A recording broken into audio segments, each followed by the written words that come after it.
It went down last night. Brendan Allen versus Paul Craig. Paul Craig, got finished. Brendan Allen in the topic of conversation now going forward, right? It's a big, what was it, 10 versus 13, something like that. A big matchup last night. And Brendan Allen gets to win, and now he's looking upward. And who's right above him? Khamzat. But let's get into the reaction first. Last night, this is Brendan Allen versus Paul Craig. Paul Craig takes a left, right, left. And here comes the guillotine attempt. But Paul Craig is always good at stopping these. But if you're Brendan, just, you got him right back on the ground again. Just continue pounding away. I wouldn't even worry about submission attempts because Paul Craig is good at blocking them. Oh, we go for a rear here, though. Oh, he's got the rear in. This is trouble for Paul. And he taps, and that's it. Wow. Wow. Brendan Allen lets out a roar. I can't believe it. Big finish. I was just thinking, forget the submission, right? He's not going to get submitted. And Paul Craig can't believe it. Paul Craig was good at defending those positions and submission attempts. This time it was locked in, and Paul Craig tried to pull, and he realized, I'm not going to get out of this one. And mutual respect after the fight. But nonetheless, Brendan Allen is all in, and he's for real. He's 24-5. And yeah, so now Brendan Allen wins, right? And he starts to call out Khamzat. He wants Khamzat at UFC 300. At least that's what I'm seeing today. And whether he wants it or not, he'll fight Cannonier, he'll fight Whitaker, whoever. He wants to fight at UFC 300, and everyone's talking about UFC 300. This is like the next big thing, right? Because, it's 300. It's not 292, but it's UFC 300. So everyone's, chomping at the bit to be able to fight on the 300 card. Make no mistake about it. But I don't know if Khamzat is the guy that he's going to get. I think he's going to look upward. Right? Khamzat, speaking of, he's going to look upward to the top 1, top 2. Hopefully he can get a title fight. Who knows how it's going to go down. But I don't see Khamzat fighting a guy below him in the rankings. And will they move Brendan Allen up to 9 just because? Right? Will they move him up to number 9 just because? Just to make the fight more intriguing, because now Khamzat would be behind him in the rankings. But I just don't see it. I don't see Khamzat taking it. What does that do for him? The UFC has put him in fights. Most recently, that it's like, what has that fight done for him? He wins. He still gets criticized. It is what it is. Us Khamzat fans believe he's going to the top. So really, it don't matter who he fights, but Khamzat fans would promise a title shot. So at least 1 or 2 contender. Or somebody that if you beat, it's guaranteed to get a title fight. And we got to wait through Strickland and Duplessis. So, we got to wait on that. Now, Chase Hooper coming in last night's a guy who, has won more than he's lost. But when he's lost, he's been exposed because he's young. He's not quite that strong. And those days are quickly getting behind us as he got a big finish last night. Oh, a big right by Levitt. And that landed. You could see the eyes of Chase Hooper. That definitely landed and it definitely caused a problem for him. Now Levitt trying to stand up again. Both guys got each other's legs. And a potential ankle lock here. And both guys swinging even though they're far apart.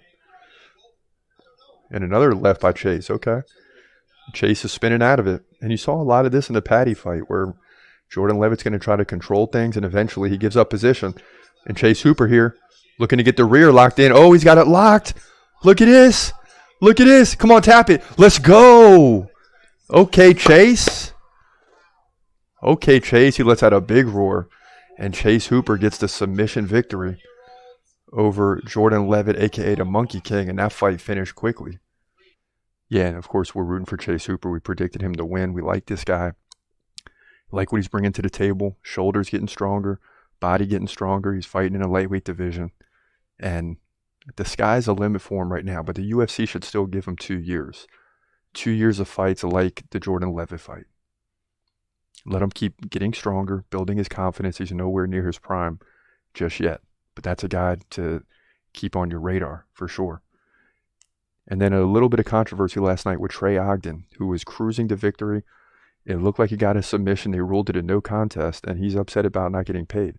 But this is a reaction as it happened. Here you go with Ogden on top now. Ooh, he locks in the triangle. Nice triangle. Now he goes to the full mount. Even a tougher situation for Mata. And will he tap? The ref's really looking at it here. Saying, show me you're there. Show me you're there. He can't tell. The ref can't tell. It looks tight. And the ref stops it. Oh, and Mata's not even finished. Mata jumps up in protest right away.